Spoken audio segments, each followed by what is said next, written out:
Anyway, welcome to another weekend of F1 once again. This time we're going to Azerbaijan on the east of Europe to the street track of Baku. Quite new, usually very interesting. Lots of things happen every year, and usually, I think for me at least, it's one of the most awaited races for the calendar of this season and coming seasons. So, what can we expect from this racetrack? For example, you can see the layout here. You will might not see where the racetrack is. However, this is the old part. This is the thing. The boxes should be here. First corner. They will come here, here, blah blah blah. Anyway, this is how the racetrack looks like from the map.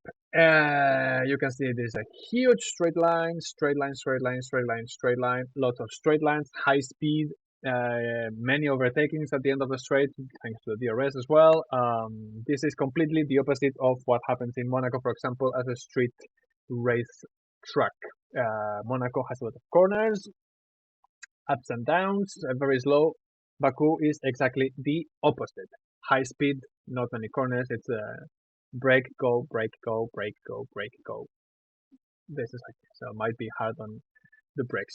What I said usually happens many accidents. You can see Alonso here had a double puncture, and this wheel actually that was punctured as well. So he drove the car in a one-wheel mobile, let's say. This is what happened last year, for example, after there was a red flag due to Verstappen's crash. There was some restart from the grid. Hamilton had some braking, how to say, the system of the brake. He had too much on the front or on the back or something like this, and he passed. He locked and he passed, giving the victory to Perez. We saw some other stuff as well happening, like Vettel losing his mind because he thought that Hamilton brake tested him. Hamilton is usually very good at mental games. So this was something very interesting to see. There was a huge discussion. He damaged Hamilton's car. Vettel won the race. Anyway, this is another big thing also that happened when Verstappen hit Ricciardo. Of course, he got the team protection as per usual because Ricciardo was done for in Red Bull kind of early in the season. And this is the big thing that happened last year. He had a puncture at a very high speed. He crashed.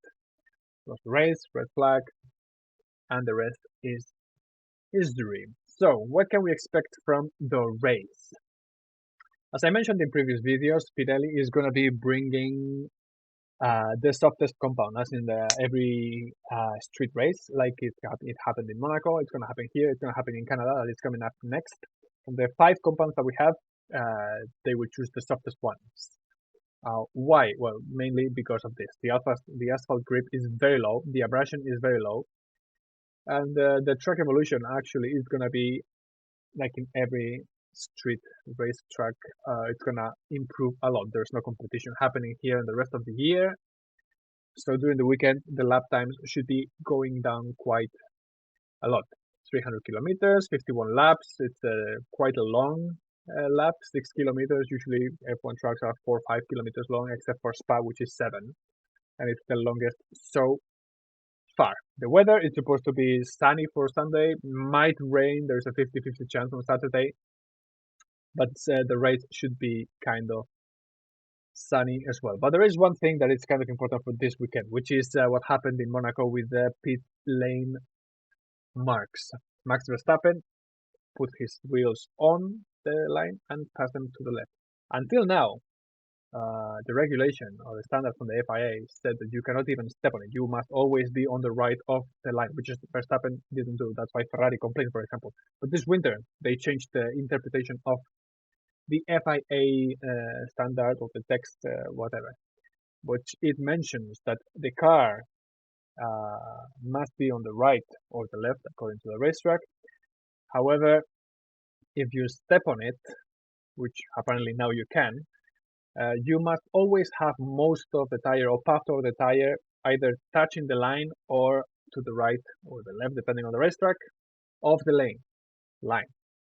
What does this mean? That what Verstappen did in Monaco is completely legal. What he was stepping on the line, part of the wheel was outside, but the other part of the wheel was also on the line. So from now on, you can be on the line as long as you're not on the left of the line or the right, depending on which racetrack, like Interlagos, for example, or Baku as well, which is to the left side. What does this mean? For me, they're making it very complicated. Before it was kind of clear, it was very easy to understand to everyone. You have to be on the right of the line, on the left. Uh, so if you touch it, you get a penalty, which I mentioned in the last video as well. After the Monaco Grand Prix, there has been drivers that stepped on or touched or even were like millimeters in the line, and they got a penalty. What they are doing now, I don't know why they do that. They do this. I mean, it should be kind of strict and very easy to understand for everybody.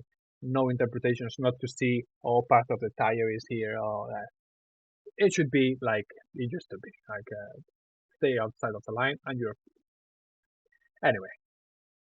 Verification for the weekend for all the teams and for everybody. So let's see the prediction of the race for me. This is a very Red Bull racetrack for this season. What does this mean? The Red Bulls, as we have seen until now, on the racetracks with very high speed, such as Miami or Jeddah, for example, have been very fast.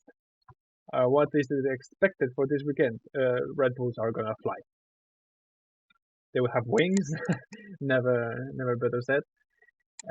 So it's gonna be completely dominated by Red Bull. Ferrari are not good in straight lines; they are better in corner racetracks. So in theory, it should be a 1-2 for Red Bull. Verstappen is a better driver in theory, so he should make the pole and the victory, unless something happens, in which case Perez might snatch the victory. Leclerc and Sainz should be coming after because there is no other competition for them. The rest of the teams are like zero point 0.4, the closest one, or 0.6, which is Mercedes. 1-2 drivers. It's kind of clear who are gonna be fighting for the championship. And then we have Mercedes George, big mistake there. Russell and Hamilton. The tendency so far is that Russell is in front of Hamilton. For some reason, Hamilton is not driving, was not comfortable with the car, or maybe he's affected from last year's season, whatever. So they're expected to be there. If they can be faster and be fighting, like in Barcelona, for example, which they had a very good pace.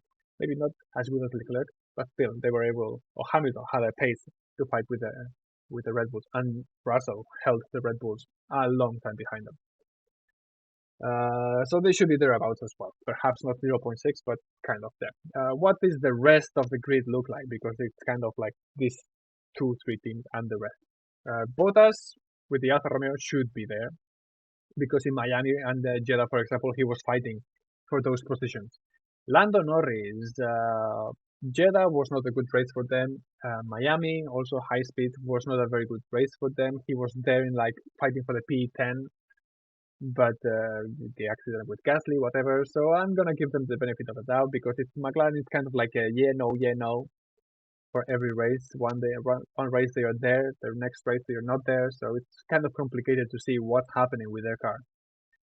And then the last two positions, Alonso, Alpine is one of the teams that are bringing some stuff to Baku to try to improve and give them an extra. Renault is not an engine that will usually perform well in straight lines. They don't have high speeds usually. They did change the engine concept for this year, trying to be more aggressive and gain more straight line speed and sacrifice some reliability, which we saw problems already. So perhaps Alonso might be there, perhaps Ocon, Alonso, they kind of fight here and there. So I'm gonna believe that one of the Alpines are gonna be there. I put Alonso, and P10 usually is the gamble, could be the Aston Martins, could be the Alfa Tauris, the other Alpine, yeah, it could be Guang Yu Zhou, for example, finally exploding, the Chardo.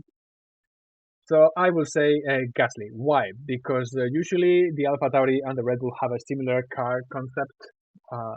So I think with the Honda engine and the concept, they might be there. So Tsunoda, Gasly, Tsunoda is performing well this season. Gasly not so much. However, I think Gasly might be the one closing the grid. I could have put also here the Haas of Magnussen, which, for example, in Jeddah he did a decent race and he was there, and Miami. They were not there. Mick Schumacher was there fighting for the top 10. Why didn't I put them? In theory, Haas should be slowly falling back. I could be mistaken. Perhaps Magnussen could be here instead of Alonso, or Mick Schumacher finally scoring the points now that he's having the pressure. Anyway, this is just a prediction. Anyone can try to guess whatever they want. So let's go to the quiz time. So Baku is kind of a recent race. So if you are not such an old fan like me, you should know this. Who is the first winner of the Baku Grand Prix? Was it Sebastian Vettel? Was it Nico Rosberg? Perhaps Daniel Ricciardo? Or Max Verstappen? Or the almighty Lewis Hamilton, who has been winning many races this year with such a superior Mercedes. One of these five was the first winner of the first Baku Grand Prix. So who do you think it is? You can put it on the comments down below. Again, there's no prize. It's just to see if without looking to Google, and if you're a fan, you have a good memory or not. Anyway, let's see on the weekend. As always, take it easy, and I am very excited for this race. Usually things happen. It's very entertaining. Let's hope it's a good race. A.